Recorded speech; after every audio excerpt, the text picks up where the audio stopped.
Bonjour et bienvenue dans Plus Clair, les médias sous toutes leurs facettes. Vous ne raterez rien, vous verrez tout de l'actu télé, radio, presse, web, en France et à l'étranger. Au sommaire aujourd'hui, les toutes dernières nouvelles des médias pour commencer. Plus belle la vie bat des records d'audience et fait chuter le JT de Laurence Ferrari. Mauvaise ambiance chez les photographes qui suivent le couple présidentiel. Le président aurait ses favoris. Images, décryptage, c'est dans Telenovela.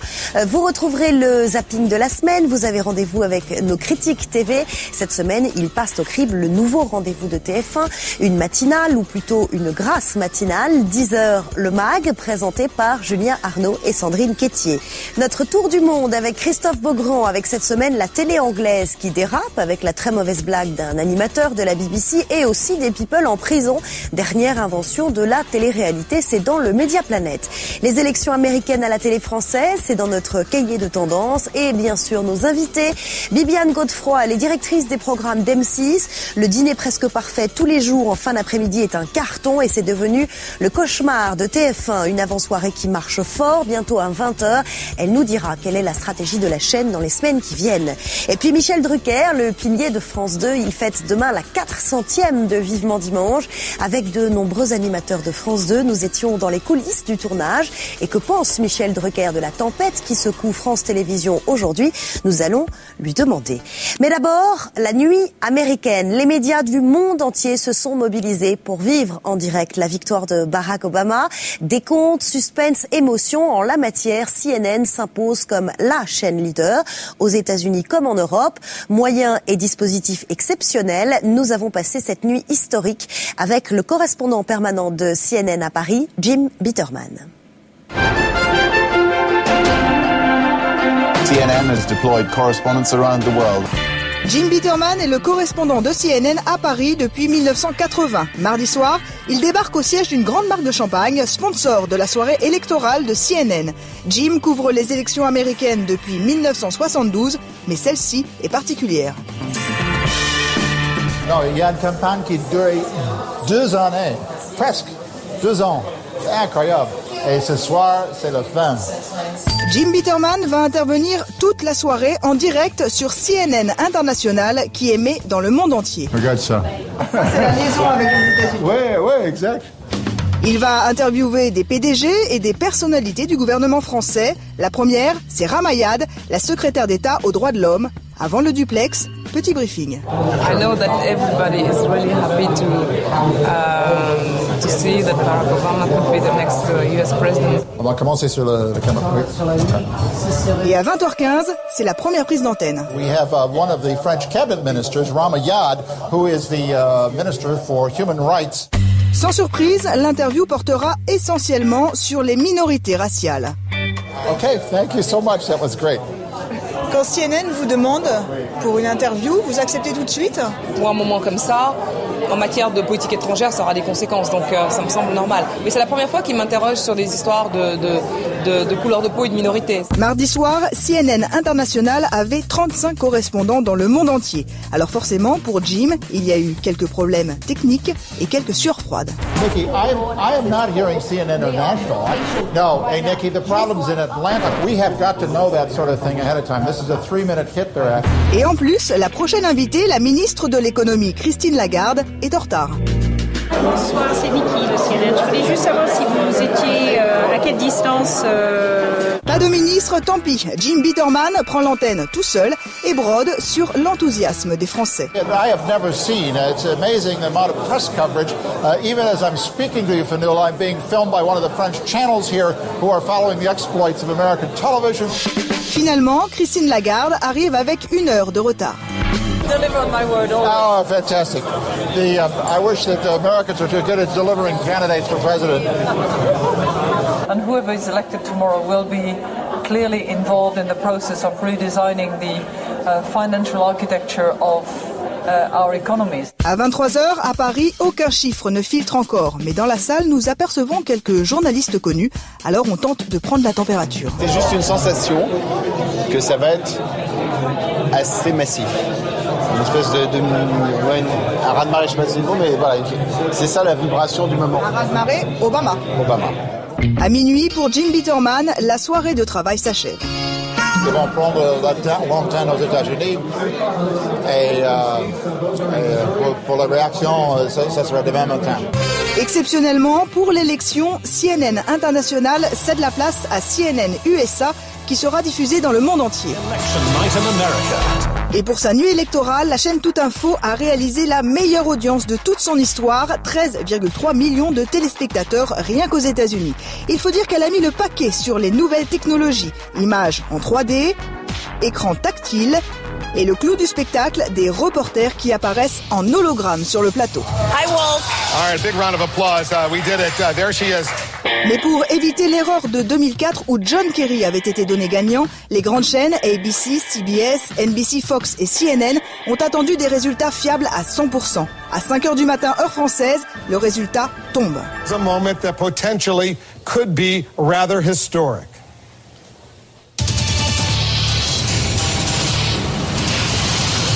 And CNN can now project that Barack Obama, 47 years old, will become the president-elect of the United States.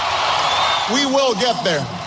I promise you, we as a people will get there.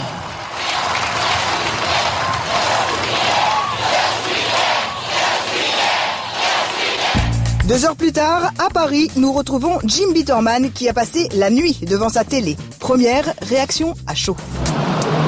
Quelque chose. Ouais, c'est historique. C'est historique. Ouais. Vous êtes prêts pour ce matin? Ah non, pas du tout.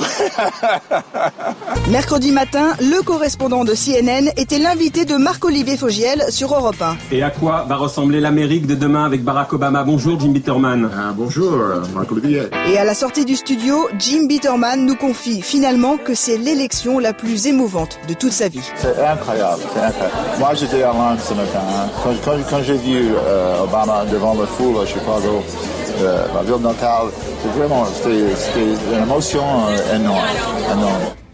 Voilà, c'est un sujet de Laetitia Krupa. Et à part ça, il se passe quoi dans la France des médias? Cette semaine, le 20h de TF1 a encore baissé, passant sous la barre des 30% de part de marché.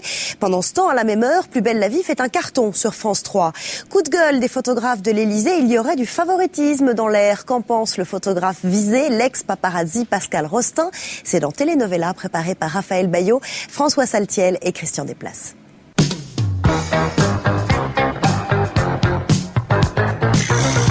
Les dernières nouvelles des médias, c'est dans Telenovela. Avec pour commencer une Laurence Ferrari décidément pas vernie. Malgré un JT new-yorkais, ses scores ont été très en dessous de ses espérances, mardi et mercredi. 29,1%, puis 28,9% du public. C'est un chiffre vraiment énorme, jamais vu. Explication de TF1, Laurence Ferrari se bat sur tous les fronts. D'abord contre Plus belle la vie, l'éternel ennemi. Tu m'entends ? C'est vrai que mardi, le soap de Marseille a battu son record historique avec 24,8% de part d'audience. C'est important quand même. C'est vrai.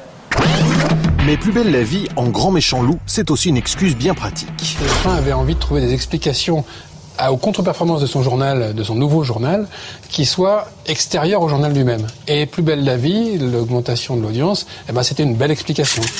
Autre argument de la une, le grand journal de Canal+ marche sur les plates-bandes de Laurence Ferrari. Le grand journal de Canal+ jusqu'à 20h50. Jeudi dans Le Monde, le directeur de l'info, Jean-Claude Dacier, a souligné « Mon seul souci, c'est Plus belle la vie et Denisot ». Pas un mot sur le JT de David Pujadas. Et pourtant, ce qui gêne beaucoup TF1, c'est aussi la progression continue du journal de France 2. Le changement est en marche. Mercredi, par exemple, délocalisé à Washington, David Pujadas a réalisé le score de 23,1% de part d'audience. Jamais l'écart entre les deux présentateurs n'a été aussi faible. Le travail de la rédaction est reconnu par nos téléspectateurs, donc c'est très bien. On est content en ce sens-là, mais il n'y a pas de triomphalisme, il n'y a pas d'idée de victoire. Et non, surtout que Laurence Ferrari est loin d'avoir dit son dernier mot. Jeudi, 32,4% du public avait choisi son 20h.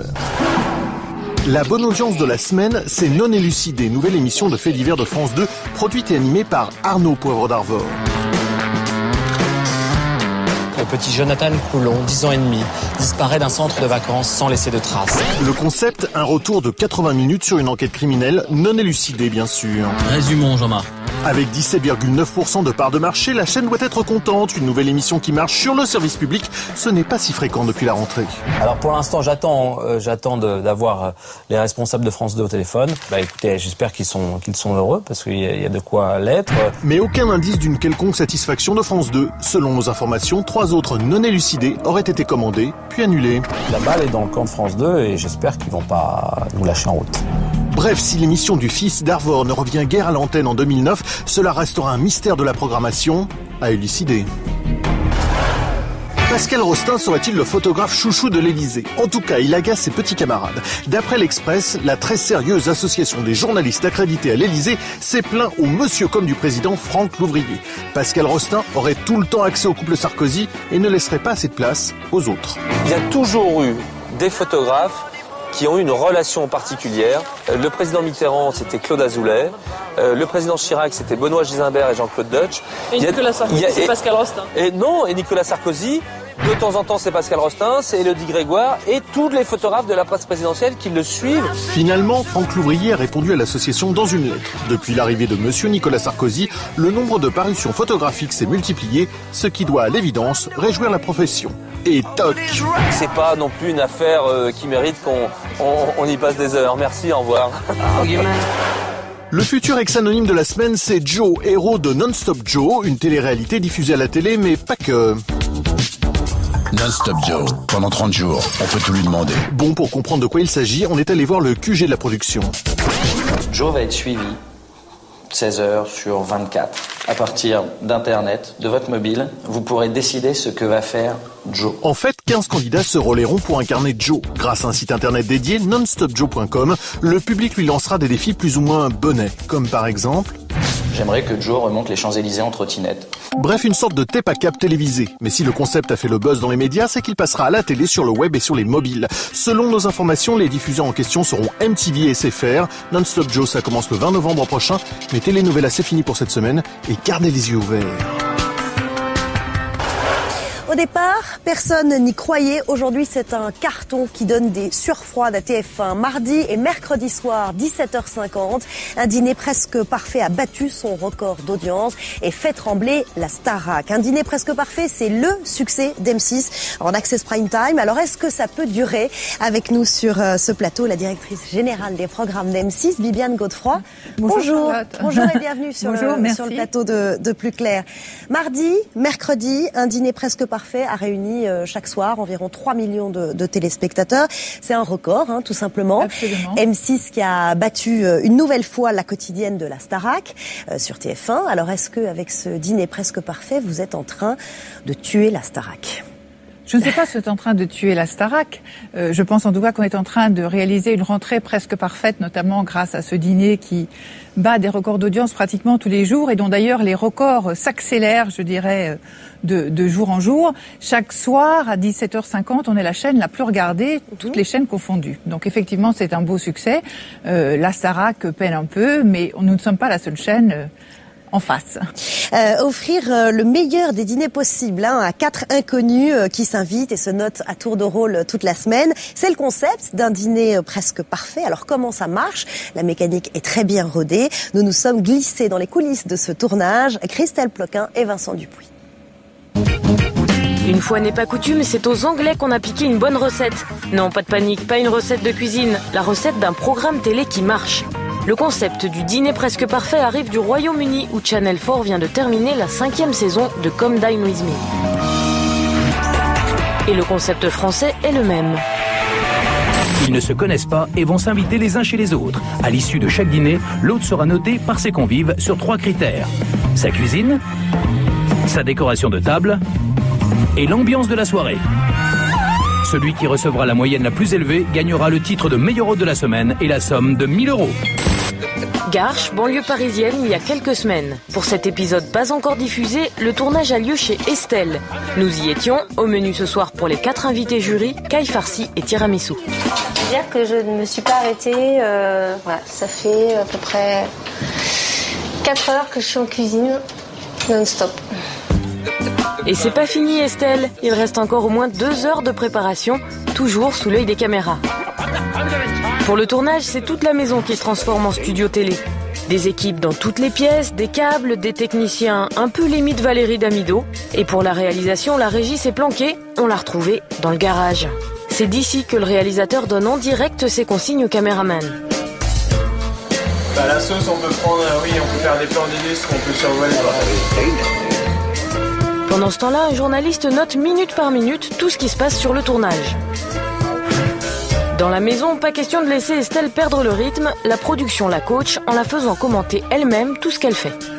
Je fais toujours l'effort de faire une belle table. Quand je reçois des invités, ça dépend si c'est un dîner ou un déjeuner informel. Je pensais que c'était plus spontané que ça. En termes de conversation avec les invités, etc. Je pensais que c'était plus spontané. Alors là, il y a beaucoup de prises, il y a beaucoup de... Fais attention à ce qu'on a dit. Non, là, t'as dit ça, faut que tu le reformules et tu pourras pas le dire autrement. Voilà. Pour le budget course, la production défraie les participants à hauteur de 100 €. À 19h, c'est l'arrivée des invités. Bien sûr, toujours sous l'œil des caméras. Tout est orchestré, pas question d'arriver tous à la fois. L'équipe de production veille au bon déroulement des séquences. Un par un, ils vont découvrir la maison d'Estelle. Donc Eddie, on peut approcher la quatrième de la porte. Alex, tu peux rentrer. Et c'est l'heure du dîner. Presque naturel. Et oui, là encore, difficile d'oublier les caméras, surtout quand la production interrompt les conversations pour faciliter le montage.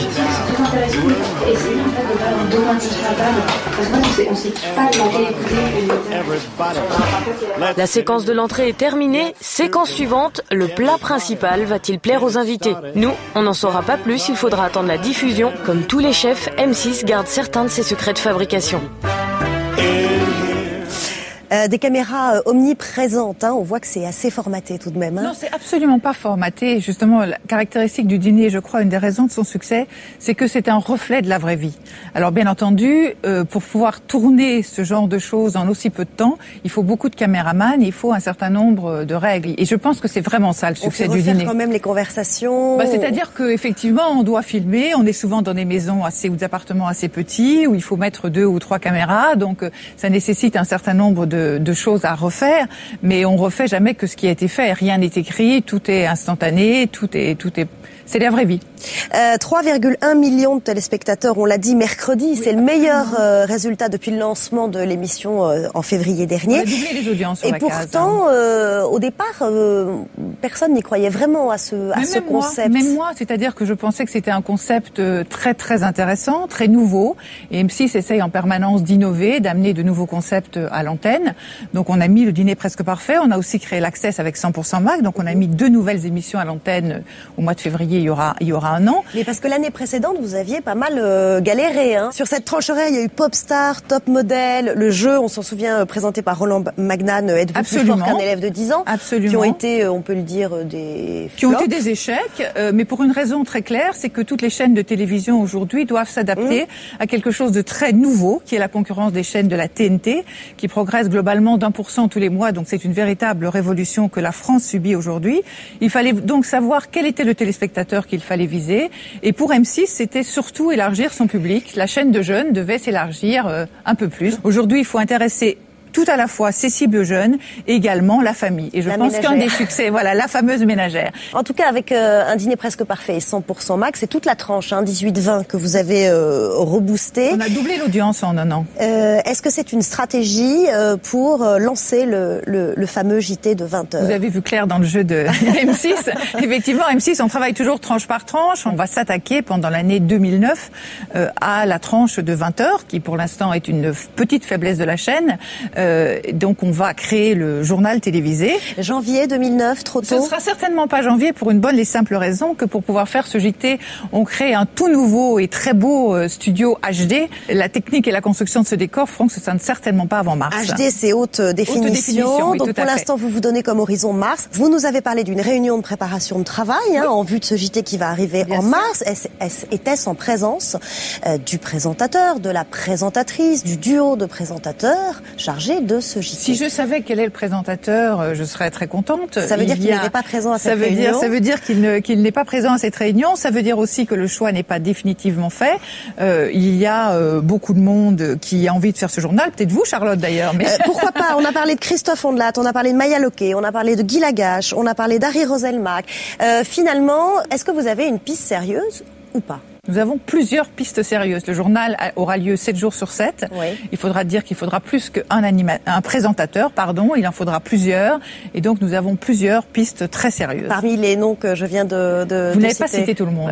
Le nom de Claire Barsac circule. Alors, c'est une quasi inconnue, en tout cas pour ceux qui n'ont pas regardé NT1. C'est elle qui aujourd'hui remplace Mélissa Thoriot pendant son congé maternité à la présentation de Zone Interdite. Est-ce que c'est un test? Pour l'instant, Claire Barsac a été engagée pour remplacer Mélissa. Mais elle ne voulait pas être remplacée, Mélissa Thoriot. Donc, Mélissa, comme elle ne pourra pas accoucher sur le plateau, devait être remplacée. Non, mais elle voulait enregistrer. Et bien entendu, ça a été fait en totale transparence avec Mélissa. Donc aujourd'hui, ce que vous nous dites, c'est que Claire Barsac était un simple joker. Claire Barsac représente, voilà, absolument. Nicolas Taverneau, le PDG du groupe M6, avait annoncé en janvier, avec la suppression de la pub sur le service public, que les primes allaient commencer à 20h35. Est-ce que c'est une décision qui est définitive aujourd'hui? C'est effectivement une des fortes pistes sur lesquelles on travaille. Nous ne sommes pas les seuls à travailler sur ce créneau de 20h35. Donc c'est aujourd'hui... C'est pas complètement arrêté, d'après ce que je sais. Ce n'est pas 100% arrêté, absolument. Merci beaucoup Bibiane Godefroy d'être venue répondre à nos questions sur le plateau de Plus Clair. À suivre après la pub et le zapping de la semaine. Critique TV sur le grill cette semaine, 10h le MAG. C'est le nouveau rendez-vous de TF1 tous les matins. L'actu média à l'étranger vu par Christophe Beaugrand, c'est le Média Planète. Nous irons en Grande-Bretagne où ça dérape dans les médias anglais. Vous retrouverez aussi notre envoyé très spécial, notre cahier de tendance. Et puis, dans un instant, notre invité Michel Drucker. Il est avec nous sur ce plateau. C'est dans un tout petit instant. À tout de suite. Deuxième partie de Plus Clair. Dans un instant, Michel Drucker. Mais tout de suite, comme promis, le zapping.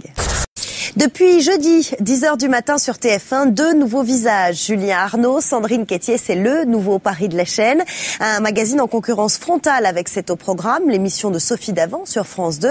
Alors, quelles sont les chances de 10h le MAG? L'avis de nos experts, c'est dans Critique TV. Attention, ça peut faire mal.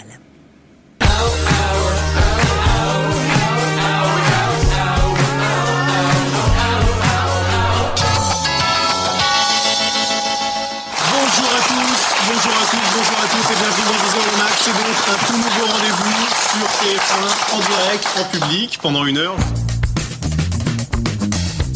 L'émission est extrêmement découpée. On a plein de choses à vous dire, on a plein de choses à vous montrer, des rubriques, des reportages sur des sujets qui vous concernent. Mais plus sur le mode d'un magazine de presse féminine en général, mode, tendance, etc., que sur une émission de télé. Je dois vous annoncer une excellente nouvelle, qui pourtant à la rubrique nécrologique, le slim est mort. À savoir du people, du news. Les grèves de train ce matin, c'est les news. De l'enquête, du portrait, de l'horoscope, de la cuisine. Le jambon coquillette, croyez-moi, en 2 coups de cuillère à peau, il en fait de la haute gastronomie. Tout y passe. Gémeaux comme le maire de Paris, Bertrand Delanoë, c'est une journée difficile qui commence. Enfin, une émission télé, mais un horoscope à l'antenne. C'était une hérésie qu'il n'y ait pas d'astro à la télévision. Il y en a partout. Il y en a à la presse écrite et à la radio. Il n'y en avait plus en télé. Ça, c'est une bonne nouvelle. L'émission est quand même plutôt bien produite. Elle est bien séquencée. On commence par un journal tout en images. Tendance, Barack Obama plus qu'un président, un phénomène de société. Perso, comment être parent et rester amant. C'est quand même assez incroyable que TF1 n'ait pas ce qu'on appelle une grande émission d'accueil le matin. Ce que les Américains appellent de l'infotainment, c'est-à-dire un mélange d'infos et de divertissement. Émilie, ce sera chaque jour notre Madame Tendance. Bonjour Émilie, merci d'être là. Mais d'abord, dans cette émission, c'est le premier grand thème Actu. On s'informe assez vite, assez moyennement, c'est-à-dire que c'est pas une information quand même très développée, mais on passe de Obama, au jean, au prêt immobilier. Du coup, c'est une information ultra light qui passe partout, vite consommable. Tous les ratés, les bugs télé en 3 minutes, rien ne nous échappe. Attention. On se prend pas la tête, on est complice, on rigole. Je sais pas ce que vous en pensez, mais moi je rajouterais bien un peu de beurre. C'est sympa. Vraiment sympa. Le leitmotiv de l'émission, c'est sympa. Très sympa. Le qualificatif revient au moins 5-6 fois dans la bouche des présentateurs. Vraiment très sympa. l'info people pour Sandrine Quétier. Alors vous allez regarder ce qui vous attend et ce qui attend également les stars du même signe que vous. Elle est parfaite pour ce genre d'émission parce qu'elle a cette espèce de chaleur et de convivialité nécessaire. Donc je pense que c'est sur elle, essentiellement, que va reposer l'émission. Et on démarre avec le signe top ou flop du jour. Et le news pur et dur pour Julien Arnaud, qui travaille sur LCI et TF1 depuis longtemps. Julien Arnaud est bien dans le rôle du passeur de plats. Merci infiniment à Marie Gillin pour être venue. Merci. Vous restez avec nous dans un instant, le meilleur de la télé. Il y a des attrapes ménagères de moins de 50 ans. Cette émission, elle est typiquement dans cette catégorie-là. Le format a été créé pour elle, pour qu'elle vienne regarder TF1 à cette heure-là. Le leader actuellement, c'est France 2 avec C'est au programme de Sophie Davant, 20% à peu près. C'est pas un enjeu d'audience pour TF1 parce que sur toutes les chaînes de télé, y compris le câble et le satellite, il y a entre 4,5 millions et 5 millions d'individus derrière leur écran. C'est moins que le public de Plus belle la vie, une seule émission sur France 3. C'est un peu les pieds nickelés contre Goliath. En fait, TF1 n'a pas besoin d'être leader absolument, elle a surtout besoin de redevenir une chaîne animée, vivante. TF1 retrouve enfin du direct et enfin un visage. Début encourageant. Mais qu'est-ce que je fous devant la télé à ce temps-là? On a fait facile pour la première, mais ce sera pas tous les jours comme ça. Thank you. Voilà, Critique TV, c'est réalisé par Jean-Thomas Roux. Et ailleurs, direction la Grande-Bretagne. Parfum de scandale dans les médias anglais, nouvelle blague douteuse d'un animateur très connu de la BBC. Et puis la dernière émission, franchement limite, c'est sur Virgin One. Des people sont envoyés en prison et racontent leur captivité. C'est dans Mediaplanet avec Christophe Beaugrand, un rendez-vous préparé par Adrien Roard.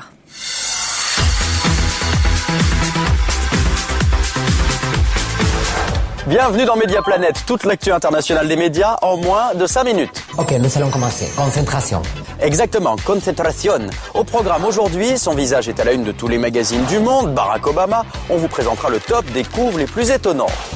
Le concept le plus trash de la semaine, il nous vient d'Angleterre. Il s'agit d'enfermer de vraies célébrités dans une vraie prison et de voir ce qui se passe. Une chaîne 100% gay en Allemagne, c'est la nouveauté de la semaine. Pourquoi ce qui n'a pas bien marché en France pourrait cartonner outre-Rhin? On verra ça. Et puis, qui est Raphaël Amargo? Le prof déjanté de la Star Academy est déjà une vedette en Espagne et aux États-Unis. Mediaplanet l'a interrogé, mais on n'a pas tout compris. Mais d'abord, le scandale de la semaine, c'est une nouvelle fois Jeremy Clarkson.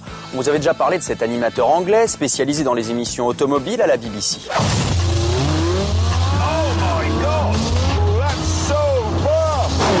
Disons que Jeremy Clarkson a un humour particulier et cette semaine, dans son show suivi par 7 millions de téléspectateurs, il a raconté une blague carrément douteuse sur les routiers alors qu'il essayait de conduire un poids lourd. Because this is a hard job, and I'm not just saying this to win favour with lorry drivers. It's a hard job.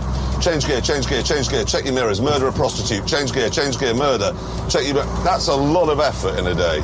Jeremy Clarkson faisait référence à un fait divers atroce, un camionneur serial killer qui avait tué 5 prostituées. Au final, gros scandale et des centaines de lettres de protestation contre la BBC. Et les Anglais sont particulièrement en forme ces jours-ci, la preuve avec ce nouveau concept hallucinant lancé il y a 15 jours sur la chaîne Virgin One, ça s'appelle Prisoners. Alors l'idée c'est d'envoyer des people dans une prison, une vraie, pendant quelques jours, histoire qu'ils comprennent à quoi ça ressemble. 8 of the world's toughest prisons. Behind bars. That's really disgusting. Pour la première émission, c'est Jack Osbourne qui s'y est collé, le fils du rocker. On l'a envoyé dans une prison du Tennessee. Take your shoes and socks off. Place your hands firmly against the wall. Okay.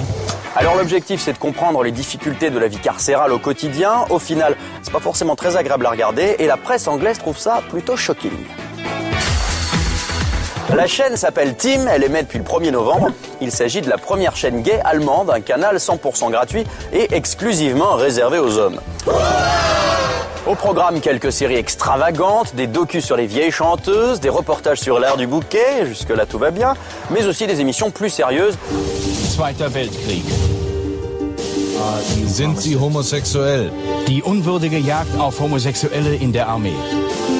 Es wird geschätzt, dass über 250.000 britische und über 1 Million amerikanischer Soldaten homosexuell waren.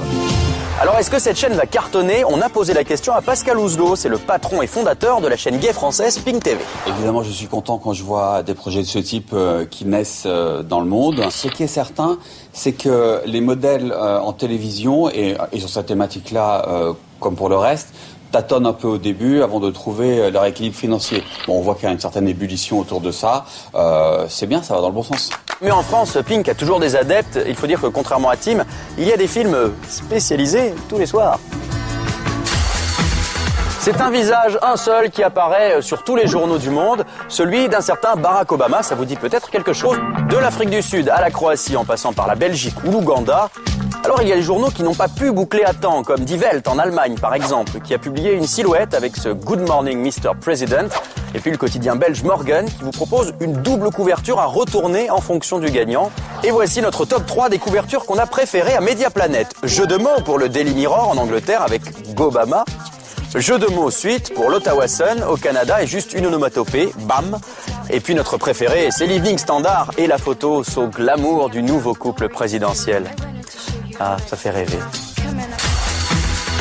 Connaissez-vous Raphaël Amargo? Il s'agit du prof d'expression corporelle de la Star Academy. On le voit régulièrement sur TF1, notamment danser des flamencos endiablés. Et oui, car Raphaël Amargo est espagnol, c'est même une vedette dans son pays. Il a participé à la Starac locale, Opération Triunfo. Et en plus, il parle français. Enfin, il essaye. Bonjour Raphaël. Bonjour, Christophe Bourron. Je suis Raphaël Amargo. Merci. Alors Raphaël, est-ce que vous êtes une star? Je sais pas. je connais que je suis un grand travailleur, un grand professionnel, un artiste. Le Star, c'est une demande que tu vas faire à la personne de la rue, non? Au monde, à l'Espagne. Ok, très bien. Alors je vous précise que Raphaël Amargo est à la tête de sa compagnie de danse depuis 11 ans, qu'il travaille dans l'humanitaire au Népal, qu'il a joué dans plusieurs films et même dans la série Un, Dos, Tres. Bonjour à tous. Je vous présente Raphaël Amargo. Bien sûr, j'imagine que vous le connaissez tous. Et vous savez donc que c'est l'un des meilleurs danseurs que nous avons dans notre pays. Bonjour. Bonjour. Bonjour. Bonjour. Disons juste que je m'y connais un petit peu en danse. Voilà tout.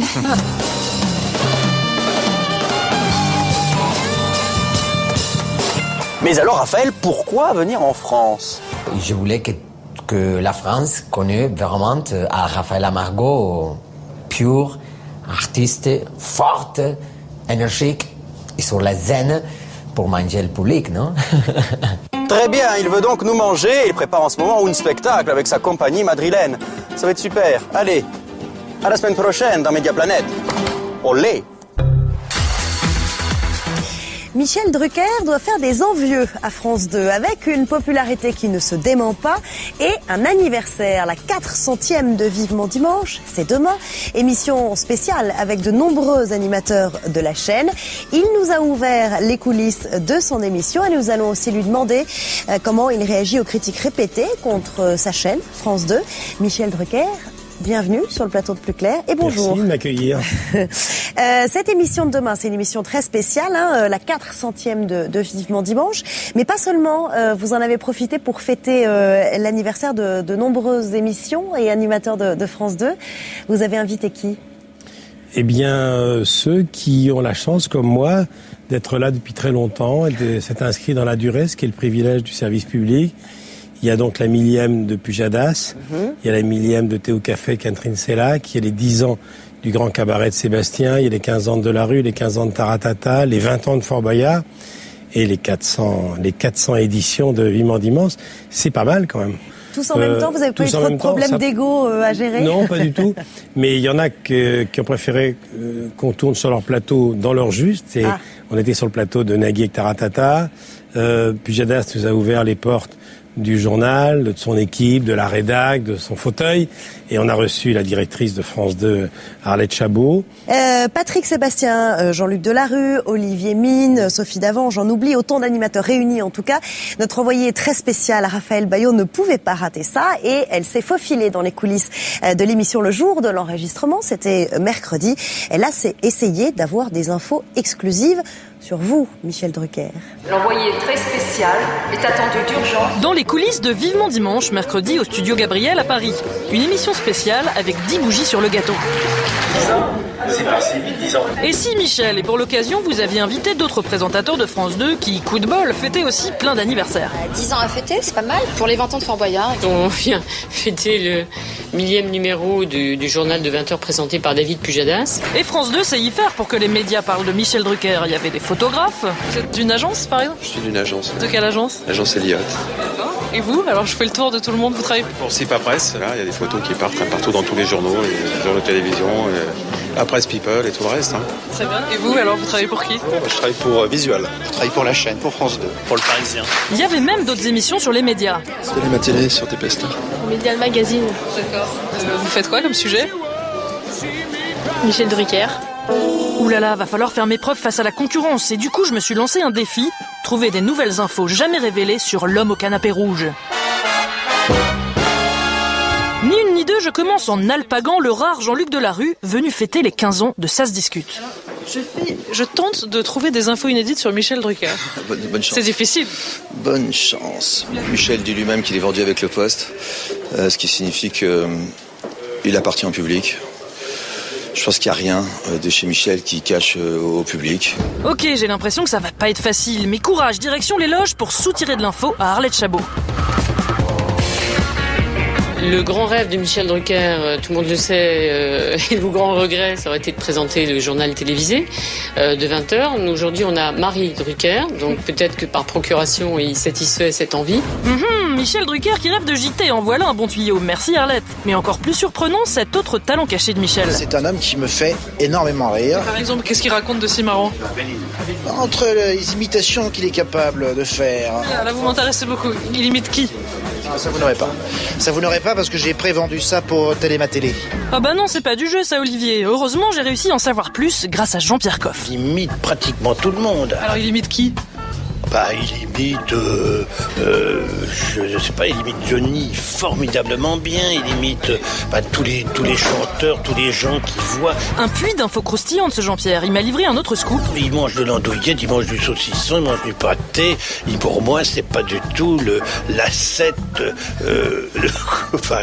qu'il essaie de faire croire aux gens. Ah bon? Mais c'est bizarre, parce que voilà ce que Faustine Bollard m'a révélé. Il faut savoir que Michel, quand il se change entre Vivement Dimanche et le tournage de Vivement Dimanche prochain, il a pas tellement de complexe à nous faire parfois à nous retirer sa chemise, à nous faire un striptease un petit peu 9 semaines et demie en restant forcément très correct. Et je suis restée complètement abasourdie parce qu'il est super bien foutu. Svelte et gourmand, mais comment c'est possible? Le sport, pardi. Bon, pour le vélo, on savait déjà, mais il y a autre chose. Monica Bellucci, elle est souvent dévêtue en sa compagnie. Vous saviez ça?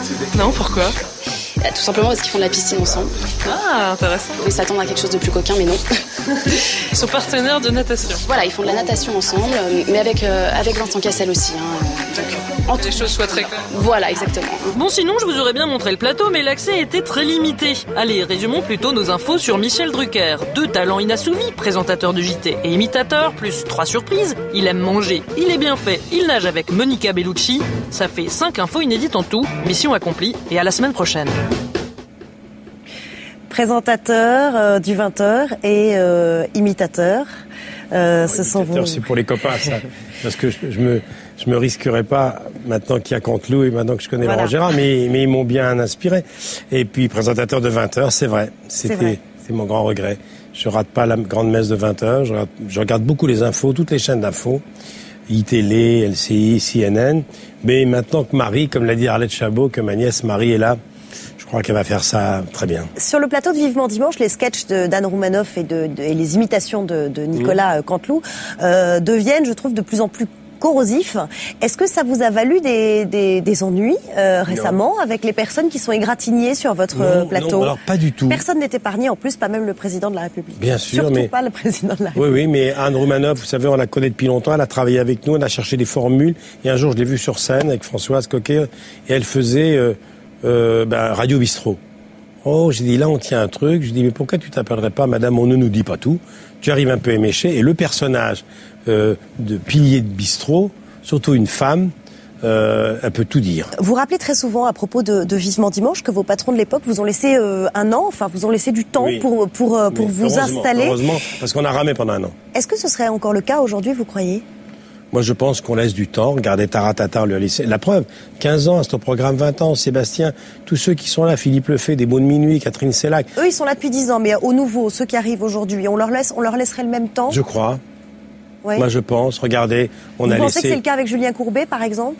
Je sais. Alors, il faut attendre encore parce que c'est pas une réponse de Normand à côté que je vous fais là. C'est très long. Moi, j'ai affronté l'Access Prime Time pendant 4 ans. J'ai ramé pendant avec des Studio mois. Gabriel, ouais. Pendant des mois, j'ai ramé pendant 1 an, Vivement Dimanche. Tout le monde l'a oublié. Parce que succéder à Jacques Martin, c'était une gageure incroyable. Avec une grosse pression. Il faut pas oublier qu'il y a 10 ans, c'était encore l'école des femmes. Alors, pour répondre à votre question, c'est vrai qu'il faut donner du temps au temps. Regardez, un exemple très précis du temps que les patrons actuels donnent aux gens. Frédéric t'a dit? Oui, Ce soir ou jamais. Attendez, c'était pas gagné. Sur la 3. Et il entame sa 3e saison, je crois. Mais pour revenir à l'Access Prime Time, service maximum, Julien Courbet, par exemple, Oui. on voit bien qu'il a une énorme pression depuis septembre. Oui, mais qu'est-ce que vous pensez des critiques à son encontre? Il n'a pas plus de pression qu'il avait pendant 15 ans sur TF1. Qu'est-ce que vous pensez des critiques à son encontre? Je les trouve injustes. Je trouve que Madame Almanel, ministre de la Culture, sort de son devoir de réserve. C'est pas son rôle. Elle a plusieurs fois publiquement douté du concept de l'émission. C'est douloureux. Julien, il est comme tout le monde, c'est un être sensible, c'est un artiste, il est blessé par ça. Il a beaucoup de courage d'y aller tous les jours. De toute façon, je vais vous dire, Service Maximum, qui est une émission de service public, une émission pratique, elle a sa place sur la vie publique. Alors, c'est peut-être pas le bon horaire, mais je suis sûr que cette émission restera. Peut-être pas à cette heure, mais elle restera. Alors depuis, Christine Albanel, la ministre de la Culture, s'est excusée, mais Frédéric Lefebvre, par exemple, le porte-parole de l'UMP, qui passe son temps à dire à quel point les programmes de France 2 sont mauvais. Il a tort. C'est de l'ingérence? Non, mais c'est pas bien. Mais je connais un peu. Bon, c'est son côté impulsif, c'est la nouvelle génération. Il faut rendre justice à la nouvelle génération des hommes politiques, le président en tête. Ils n'ont pas la langue de bois. Alors, t'entends, ils vont trop loin. Moi, je pense que les programmes de France 2 sont nettement supérieurs, culturellement parlant, à beaucoup de chaînes. Je mets évidemment la 5 ou Arte de côté. Et qu'il n'y a pas photo entre le privé et le public, voyons, il n'y a pas photo. Jamais il y a eu autant de programmes culturels ambitieux et risqués, autant de prises de risque service public, et ça fait 45 ans que j'y suis, disons 40, car j'ai passé 4 ans dans le privé. Pourquoi la ministre de la Culture? Pourquoi le porte-parole de l'UMP? Pourquoi les hommes politiques parce que les petites phrases, parce qu'ils ne peuvent pas s'empêcher, parce que c'est une génération qui aime bien parler, parce que c'est les effets de manche, parce qu'il faut dire des choses. J'en suis sûr que M. Lefebvre ou Mme Almanel savent très bien au fond d'eux-mêmes que le service public est dans sa mission, même s'il peut faire mieux, et que Courbet est un bon pro. Est-ce que le but, c'est pas un amateur, Courbet, c'est un bon pro. Est-ce que le but, c'est pas tout simplement de déstabiliser les dirigeants de la chaîne, les dirigeants du groupe? Sur ce plan-là, c'est réussi. Voilà. Hein. C'est réussi depuis un bon moment. En février 2008, ils font tenir, ils sont courageux. En février 2008, vous disiez à propos des dirigeants de France Télévisions, justement, Patrick de Carolis et Patrice Duhamel, il serait criminel de ne pas les laisser aller au bout de leur mandat. Évidemment, ils sont là depuis 3 ans, ils ont tracé un sillon, ce serait logique qu'ils terminent leur parcours. J'espère qu'il va tenir, qu'il aura les nerfs de tenir, car c'est très difficile. Vous savez, il y a toujours la menace d'un plan social, la barque est trop lourde, il faut réformer le service public. C'est vrai que la suppression de la pub, le président avait dit à l'euro près, le périmètre ne sera pas changé et vous aurez les mêmes ressources. C'est pas évident, c'est pour ça que c'est difficile. Dans une période de crise, il manque environ 200 millions d'euros. Donc il faut faire avec. On a tous fait des efforts. Ma production, la première, et Sébastien et Courbet travaillent pour un tarif nettement inférieur à l'émission qui le précédait. On va tenir parce que c'est une maison qu'il faut soutenir. Moi, je suis très attaché à cette maison. Très. Mais quand vous dites... Sincèrement, et pas de façon démagogique et paternaliste. Quand vous dites les dirigeants de France Télévisions sont déstabilisés, c'est fait. Vous en ont-ils fait part? Vous en avez parlé avec eux? On le voit, c'est difficile. Qu'est-ce qu'ils vous le disent à vous? Ils tiennent, ils me disent, tu sais, c'est difficile, attaquer de toutes parts, le ministre qui s'en met, le président, le bras de fer. C'est vrai que Carolis est extrêmement courageux lorsqu'il a dit sur RTL il y a quelques mois, le compte n'y est pas, c'est stupide de dire que le privé et le public c'est la même chose. C'est pas la même chose. Et je vous signale, pour clore avec ce sujet, que le service public, c'est lui qui tient le mieux dans la tourmente. Regardez Le Monde de cette semaine, regardez la presse. Vous recevez assez de patrons du PAF et d'animateurs sur votre plateau pour savoir que, pour l'instant, la chaîne qui est dans la seringue, qui économiquement souffre le plus, mais elle va avoir un ballon d'oxygène avec la pub qu'on va lui donner, c'est quand même TF1. Est-ce que vous imaginez qu'il y a quelques jours, la moyenne de TF1, le jour, soit lundi ou mardi, a été de 21,5. Quand j'étais sur TF1 il y a 15 ans, on était à 38, 40 de part de marché. Et ne pas dire que le carton énorme de Plus belle la vie est à l'origine du fléchissement du 20h de TF1, puisque celui de France 2 augmente. Merci beaucoup Michel Drucker d'avoir répondu à nos questions sur le plateau de Plus Clair. Avant de se quitter, le cahier de tendance de Mathieu Drouin, cahier spécial élection américaine évidemment. Alors ça donnait quoi à la télévision française ? C'est parti pour un nouveau cahier de tendance. Cette semaine, la French TV était à l'heure des élections américaines. Et le in pour nos présentateurs sur place, c'était de déambuler dans les rues de New York. Et dans la rue, il y a de l'imprévu. Ça a commencé dimanche soir avec Claire Chazal qui a eu affaire à un promeneur au regard, disons, baladeur. Toujours dimanche soir sur France 2, c'était compliqué pour Laurent Delahousse de mener son interview sérieusement avec un logo sur le front. David Pujadas s'est lui carrément cogné plusieurs fois contre son logo élection US. Et en plus, on lui passe devant. Aïe, ça doit faire mal ça. Pour les présentateurs de JT présents à New York cette semaine, le in c'était de se télétransporter à la Star Trek. Et la concurrence TF1 France 2 était plus que jamais d'actualité. Dimanche soir, Laurent Delahousse était au sud de Manhattan, dans le quartier de Meatpacking. Meatpacking, c'est là, sur la carte. Jusqu'ici, tout va bien. Seulement 7 minutes après... Maintenant, au cœur de Central Park. Meatpacking Central Park, ça fait juste 5 km et demi. À pied en 7 minutes, carrément balèze. Mais encore plus fort, Claire Chazal était à... Ground Zero. Qui se trouve ici. Et 8 minutes plus tard, on la retrouve... Ici, à Harlem. Distance 12 km. 12 km en 8 minutes, record battu. Ah, Claire Chazal, c'est vraiment la meilleure. Ça peut paraître difficile à croire, mais un des in de la semaine aussi, c'était de se démarquer avec son micro. Parce que là, c'était festival. Retour dans les années 50 sur Canal+ et BFM TV qui nous ont ressorti, des microphones. C'est comme ça qu'on les appelait à l'époque. Sur iTélé, c'était grand luxe, on n'était pas avec un mais deux micros. Ça va, les moyens. Sur France 2, c'est le grand retour des 70s. Certains essayaient d'être in comme Pierre Grange à Phoenix, mais bon, l'idée, c'est de parler dans le micro, pas 40 cm au-dessus. Voilà, un peu comme John McCain. Enfin, dans un style beaucoup plus actuel, Anne-Sophie Lapix nous la jouait déjà plus... C'est pas moi qui le dis, hein. Allez, next.